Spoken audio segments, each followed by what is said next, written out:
Tushda kepka, beysbolka ko'rishning ta'birlari.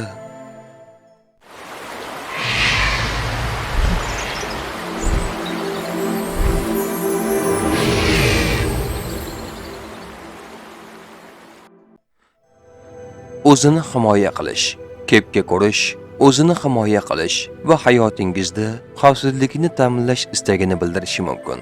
Siz o'z fikrlaringizni yoki hissiyotlaringizni himoya qilishga harakat qilayotgandirsiz. Ijtimoiy mavqe yoki rol.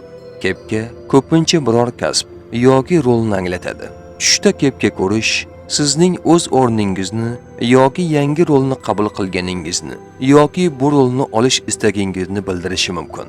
Masalan, sportchi, harbiy yoki ishchi kepkasini ko'rish o'z hayotingizda aniq bir mavqe yoki vazifaga ega ekanligingizni anglatadi. Yangi boshlanishlar. Tushdagi kepka yangi boshlanishlar yoki yangi muhitga kirishni anglatishi mumkin.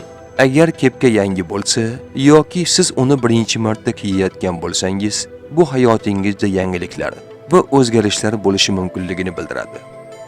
O'z-o'zini anglash. Kepka o'z kimligingizni anglash va o'z shaxsiyati bilan bog'liq bo'lishi mumkin. Bu sizning o'zingizni qanday ko'rishingiz, boshqalar sizni qanday ko'rishi yoki shaxsiy o'zgarishlarni anglatishi mumkin. Mas'uliyat. Kepka ko'rish ba'zan mas'uliyatni qabul qilishni va boshqalar oldida o'z vazifangizni bajarishni anglatadi. Siz o'zingizga yangi mas'uliyatlarni olishga tayyor bo'lishingiz mumkin. Tush ta'biri bashorat emas, barcha narsani bilguvchi yagona zot Allohdir. Ko'rgan tushlaringiz ta'birini bilmoqchimisiz? Unda kanalimizga obuna bo'ling.